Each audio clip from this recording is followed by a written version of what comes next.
Hello friends, welcome back to my channel চেখে দেখো। আশা করি তোমরা সবাই ভগবানের আশীর্বাদে ভীষণ ভীষণ ভালো আছো। আমিও কিন্তু খুব ভালো আছি তোমাদের ভালোবাসায় আর তোমাদের আশীর্বাদে। আমি শতাব্দী চলে এসেছি আজকের আবারও তোমাদের সঙ্গে একটা ইউনিক স্টাইল নতুন স্বাদের নতুন রেসিপি শেয়ার করার জন্য। আর সেটা অবশ্যই গলদা চিংড়ির বিভিন্ন ধরনের রেসিপি তোমাদের সঙ্গে আগে শেয়ার করে নিয়েছি, পরেও করতে থাকবো ভবিষ্যতে। তো আজকের একটা নতুন স্বাদের রেসিপি শেয়ার করতে চলে আসলাম। টাইটেল আর থাম্বনেল দেখে তো বুঝেই গেছো আজকের কি বানাবো, তাহলে চলো ঝটপট বলে দিতে দেরি না করে। আর হ্যাঁ, আজকের ভিডিওটা কিন্তু স্কিপ না করে পুরোটা দেখার অনুরোধ রইল, কারণ আজকের ভিডিওটা যেহেতু নতুন, তাই এটা যেহেতু ইউনিক স্টাইল রেসিপি, তাই তোমরা যদি ভিডিওটা কোনো কারণে স্কিপ করে যাও তাহলে অনেক কিছু স্টেপ স্কিপ করতে পারো। তার ফলে তোমরা যখন রেসিপিটা বাড়িতে ট্রাই করবে তোমাদের প্রবলেম হতে পারে। তো চলো তাহলে বলে দিই ঝটপট করে। আজকের আমি বানাবো দহি লবস্টার বা দই গলদা। দহি লবস্টার বা দই গলদা বানানোর জন্য আমি এখানে গলদা নিয়েছি। গলদা চিংড়িগুলোকে ভালো করে কেটে ধুয়ে পরিষ্কার করে লবণ, হলুদ আর কাঁচা সর্ষের তেল মাখিয়ে রেখেছি। শুধু সর্ষের তেল নয়, সর্ষের তেলটা দিলে বেশি ভালো, না হলেও তোমরা রিফাইন তেল দিয়েও মাখিয়ে রাখতে পারো, কিন্তু তেলটা কিন্তু ম্যান্ডেটরি মাখাতেই হবে। আর আমি এখানে মিডিয়াম সাইজের গলদা নিয়েছি। এখানে সাইজটা কোনোভাবেই ম্যাটার করে না, তোমাদের কাছে যে সাইজটা থাকবে সেটা দিয়ে অনায়াসে বানিয়ে নিতে পারবে। নিয়েছি আলুগুলোকে দেখতেই পাচ্ছ, বেশ একটু বড় সাইজ করে কেটে নিয়েছি একদম ঝিরি করে পেঁয়াজ কুচি। আর এখানে একটা মশলা বানিয়ে নিয়েছি, এর মধ্যে রয়েছে আদা, রসুন, জিরে, ধনে, শুকনো ঝাল লঙ্কার মিহি পেস্ট। নিয়েছি টক দই, যেহেতু দহি লবস্টার বানাচ্ছি। এখানে নিয়েছি লবণ, নিয়েছি কালো জিরে আর তেজপাতা ফোড়নের জন্য, আর লাগছে হলুদের গুঁড়ো। তো সবার প্রথমে আমি আলুর মধ্যে কিছুটা পরিমাণ হলুদের গুঁড়ো মাখিয়ে নেব, যাতে করে আলুগুলো যখন ভাজবো তাতে কিন্তু বেশ সুন্দর লাগবে, কালারফুল লাগবে। সেটা কিন্তু আমি সবসময়ই করি, তো সে কারণেই হলুদের গুঁড়োটা মাখিয়ে নিলাম। আর চিংড়িটাতে কিন্তু কম্পালসারি লবণ হলুদের সঙ্গে যে কোনো তেল, সর্ষের তেল দিলে খুবই ভালো, না হলেও রিফাইন তেল হলেও কিন্তু মাখাতে হবে। তাহলে চলো বন্ধুরা, এটাতে যে খুব বেশি কিছু মশলার দরকার তা না, কিন্তু খেতে কিন্তু জাস্ট অনবদ্য হয়। তাহলে এখন সোজা চলে যাব রান্নাতে। বন্ধুরা, আছে কড়াই বসিয়ে দিয়েছি, কড়াইতে দিয়ে দিচ্ছি অবশ্যই সর্ষের তেল, কারণ এই রান্নাটা কিন্তু সর্ষের তেলেই করলে বেশি ভালো, একটা ফ্লেভার কিন্তু খুব সুন্দর আসে। সবার প্রথমে তেলটাকে খুব ভালো মতো ধোঁয়া ওঠা গরম করে নেব। তো সর্ষের তেলটা কিন্তু একদমই ধোঁয়া ওঠা গরম করে নিয়েছি। এখন এই তেলে সবার প্রথমে দিয়ে দেব হলুদ মাখানো আলু। আর আলুগুলোকে কিন্তু খুব ভালো করে ভেজে তুলে নেব। মানে তোমরা যেরকম আলু ভাজা খেতে পছন্দ করো, তরকারির আলুটা যেরকম ভাজা খেতে পছন্দ করো সেরকমভাবেই ভেজে নেবে। আমি কিন্তু আলু কোনোদিনই একদম ডার্ক ব্রাউন কালার করে ভাজি না, তাতে মনে হয় আলু টেস্টটা নষ্ট হয়ে যায়। আমি হালকা বাদামি কালার করে ভেজে নেব। আর আঁচটা কিন্তু অবশ্যই ফুল ফ্লেমে থাকবে।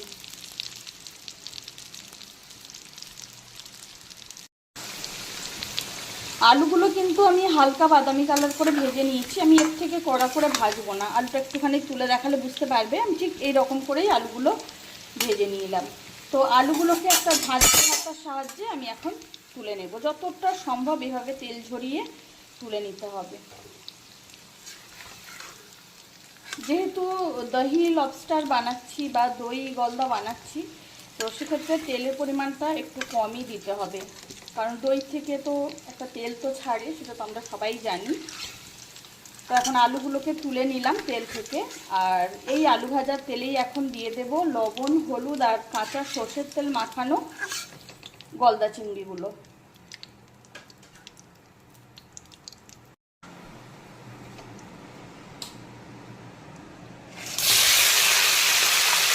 তো তেলের মধ্যে দিয়ে দিলাম লবণ, হলুদ আর কাঁচা সর্ষের তেল মাখানো গলদা চিংড়ি। তবে গলদা চিংড়িগুলোকে কিন্তু আঁচটাকে ফুল ফ্লেমে রেখে মিডিয়াম ফ্রাই করে নেব, কারণ চিংড়ি আমি কিন্তু কখনো কড়া করে ভাজি না, তাতে কিন্তু চিংড়িটা খাওয়ার সময় ছিদ্রে লাগে। আর যখনই আমরা লবণ, হলুদ আর তেল দিয়ে চিংড়িটাকে মাখাবো, তাতে করে চিংড়িটা বেশ শক্ত হয়ে থাকে, তাতে করে কিন্তু ভালো লাগে, ভাজতেও কিন্তু খুব সুবিধা হয়। তো চিংড়িগুলোকে এখন আমি মিডিয়াম ফ্রাই করে তুলে নেব। বন্ধুরা, গলদাগুলো কিন্তু মিডিয়াম ফ্রাই করে নিয়েছি, এর থেকে কড়া কিন্তু ভাজবো না। তো চিংড়িগুলোকেও আমি যতটা সম্ভব এইভাবে তেলটাকে ঝরিয়ে একটা ঝাঁঝরি হাতার সাহায্যে তুলে নিচ্ছি। আর লবণ, হলুদ আর কাঁচা সর্ষের তেল মাখানোর ফলে, মানে যে কোনো তেল মাখালে চিংড়িগুলো আশা করি তোমরা দেখে বুঝতেই পারছো, দেখো কতটা সুন্দর, একদম একটুখানি মানে শক্ত হয়ে রয়েছে। তবে এইটা কিন্তু যখনই গ্রেভির মধ্যে ফুটবে তখন কিন্তু এমনি স্বাভাবিকভাবে নরম হয়ে যাবে। এটা কিন্তু ভাবার বা ভয় পাওয়ার কিচ্ছু নেই যে এটা কি পরে এতটা যখন শক্ত হয়ে গেছে পরে নরম হবে কিনা, অবশ্যই নরম হবে। তো এখন আলু আর চিংড়ি দুটোই ভেজে তুলে নিয়েছি। এখন আলু আর চিংড়ি ভাজার তেলে প্রথমে দিয়ে দেব কালো জিরে আর তেজপাতা ফোড়ন।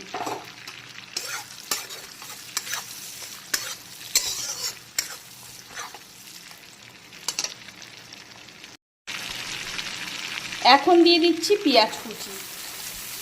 এখন সবার প্রথমে পেঁয়াজ কুচিটাকে ভালো করে হালকা বাদামি কালার করে ভেজে নিতে হবে।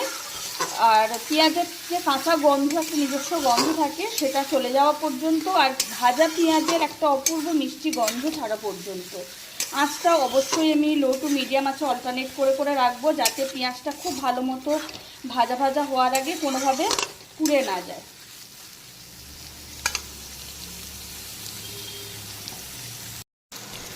এখন কিন্তু পেঁয়াজ কুচিটা খুব সুন্দর করে ভেজে নিয়েছি, পেঁয়াজের থেকে কিন্তু একদম কাঁচা গন্ধটা চলে গেছে, খুব সুন্দর একটা ভাজা পেঁয়াজের স্মেল ছাড়তে শুরু করেছে।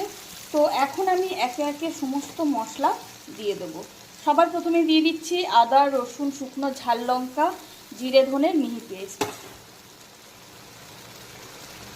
দিয়ে দিচ্ছি স্বাদ মতো লবণ,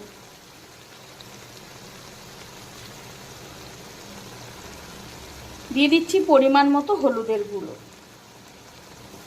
আর দিয়ে দিচ্ছি 1 টেবিল চামচ পরিমাণ চিনি। এটা কিন্তু পুরো মশলাটাকে ব্যালেন্স করার জন্য। তো এখন সবার প্রথমে বেশ কিছুক্ষণ সময় নিয়ে লো টু মিডিয়াম আঁচে অল্টারনেট করে করে পুরো মশলাটাকে কষিয়ে ভাজা ভাজা করে নিতে হবে, মশলার থেকে কাঁচা গন্ধ চলে যাওয়া পর্যন্ত, আর মশলাটার চারদিক থেকে তেল ছাড়া পর্যন্ত। আর যে কোনো, আমরা যারা রান্না করি আমরা তো সবাই কম বেশি জানি মশলার মানে যে কোনো রান্নার একটা ইম্পর্টেন্ট পার্ট হচ্ছে মশলাটাকে কষানো। আর মশলা যদি কোনোভাবে কষানো কম হয় সেক্ষেত্রে কিন্তু তরকারি খুব তাড়াতাড়ি নষ্ট হয়ে যায়, সেখান থেকে মশলার কাঁচা গন্ধ ছাড়ে, খেতেও কিন্তু একদম ভালো লাগে না। তো আঁচটা কিন্তু আমি এখনই ফুল ফ্লেমে করব না, যাতে করে মশলাটা ভালো মতো কষানোর আগে কোনোভাবে পুড়ে না যায়, সেটা কিন্তু অবশ্যই খেয়াল রাখতে হবে। এখন কিন্তু প্রায় 5 থেকে 7 মিনিট সময় নিয়ে পুরো মশলাটাকে কষিয়ে একদম ভাজা ভাজা করে নিয়েছি। এখন ভাজা মশলার বা কষানো মশলার একটা অপূর্ব স্মেল তো ছাড়ছে, আর দেখে বুঝতেই পারছো মশলার চারদিক থেকে কিন্তু তেল ছেড়ে গেছে। তো এই পর্যায়ে আমি দিয়ে দেব টক দই। টক দইটা দেওয়ার পরে বেশ কিছুক্ষণ সময় নিয়ে ভালো করে টক দইটাকেও কষিয়ে নেব মশলার সঙ্গে।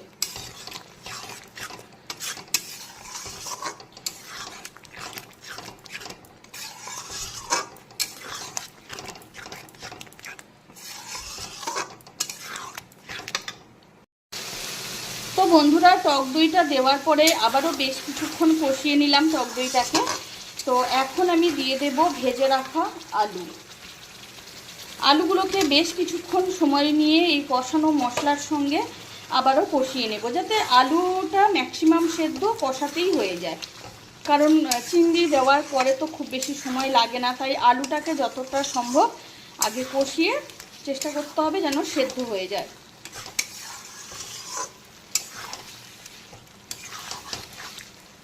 তো এখন আমি আঁচটা মিডিয়াম টু হাই ফ্লেমে অল্টারনেট করে করে রাখবো, আর আলুটাকে মোটামুটি 80% সেদ্ধ কষাতে কষাতেই করে নিতে হবে।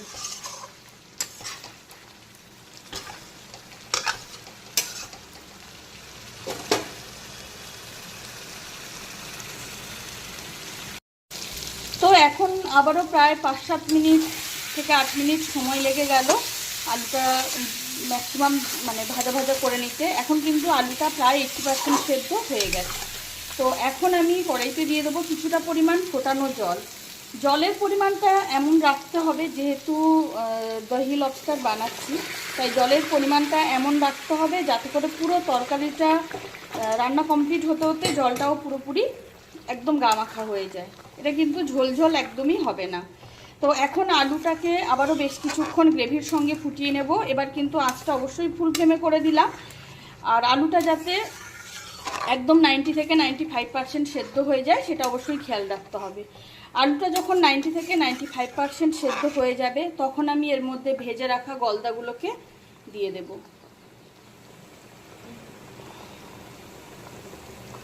প্রায় 10 মিনিট সময় নিয়ে আলুগুলোকে গ্রেভির সঙ্গে ফুটিয়ে নিয়েছি।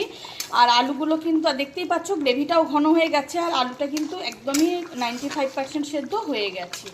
তো এখন আমি দিয়ে দেবো ভেজে রাখা গলদা চিংড়ি। রান্নার কিন্তু আর একদমই বাকি নেই, এখন ফুল আছে। আবারও 3 থেকে 4 মিনিট সময় নিয়ে বাকি রান্নাটা করে নেব। তাতে করে চিংড়ির মধ্যে সমস্ত মশলার ফ্লেভারটা খুব ভালো মতো ঢুকবে, আর আলুর মধ্যে বা গ্রেভির সঙ্গেও যাতে চিংড়ির যে কাঁচটা সেটা যাতে খুব ভালো মতো মেশে সেটা অবশ্যই আমাদের খেয়াল রাখতে হবে। দেখতেই পাচ্ছ অলরেডি কিন্তু গ্রেভিটা একদমই ঘন হয়ে গেছে। আর এখন দিয়ে দিচ্ছি কিছুটা পরিমাণ ধনেপাতা কুচি।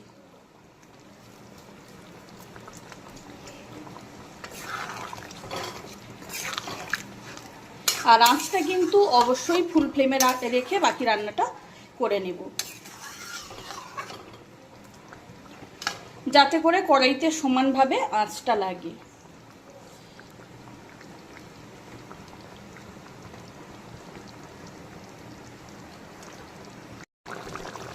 তো এখন ভেজে রাখা গলদা চিংড়িগুলো দেওয়ার পরে গ্রেভির সঙ্গে আর ধনেপাতা কুচিটা দেওয়ার পরে আবারও 3-4 মিনিট সময় নিয়ে ফুল আছে বাকি রান্নাটা করে নিলাম। দেখতেই পাচ্ছ গ্রেভি কিন্তু একদম গামাখা হয়ে গেছে। আর যেহেতু আলু রয়েছে, পরে কিন্তু ঠান্ডা হতে হতে গ্রেভিটা আরও জমে যাবে, মানে আলুতে টেনে নেবে। আর এটা যেহেতু আমি ভাত দিয়ে খাওয়ার জন্য বানিয়েছি, সেজন্য আমি কিন্তু এই পরিমাণ গ্রেভিটা রাখলাম। তো আমার আজকের রান্নাটা কিন্তু একদম রেডি। দহি লবস্টার বা দই গলদা একদম রেডি। আঁচটা আমি এখন বন্ধ করে দিলাম। এখন একটা ছড়ানো পাত্রে ঢেলে গরম গরম ধোয়া ওঠা ভাতের সঙ্গে সার্ভ করে দেব দহি লবস্টার বা দই গলদা। তাহলে বন্ধুরা, তোমাদের সঙ্গে আজকের গলদা চিংড়ির একেবারেই ইউনিক স্টাইল একটা নতুন স্বাদের রেসিপি শেয়ার করে নিলাম। কেমন লাগলো খেতে তো জাস্ট অনবদ্য হয়, যে কারণে তোমাদের সঙ্গে শেয়ার করে নেওয়া। আর কেমন লাগলো সেটা কিন্তু কমেন্ট করে জানাতে একেবারেই ভুলো না। তো আমার আজকের রেসিপি যদি তোমাদের ভালো লেগে থাকে তাহলে অবশ্যই অবশ্যই লাইক কমেন্ট শেয়ার করে দিও, চ্যানেলটিকে সাবস্ক্রাইব করে দিও। আরও অনেক অনেক নতুন নতুন ভালো ভালো রান্নার রেসিপি পেতে, ইউনিক স্টাইল রেসিপি পেতে, আমার আজকের রেসিপি যদি তোমাদের ভালো লেগে থাকে, আজকের ভিডিও যদি তোমাদের ভালো লেগে থাকে, তাহলে অবশ্যই রেসিপিটা বাড়িতে ট্রাই করার অনুরোধ রইল। তো আজকের আবারও খুব তাড়াতাড়ি তোমাদের সঙ্গে হয় চিংড়ি, নয় মাছ, নয় চিকেন, মাটন, যাই হোক, বা ডিম, যে কোনো খুব তাড়াতাড়ি নতুন রেসিপি তোমাদের সঙ্গে খুব খুব খুব তাড়াতাড়ি শেয়ার করে নেব। আর এইভাবে দহি লবস্টার বানালে ভাত দিয়ে তো বটেই, ফ্রাইড রাইস পোলাওর সঙ্গে কিন্তু দুপুর হোক কিংবা রাত জাস্ট জমে যায়।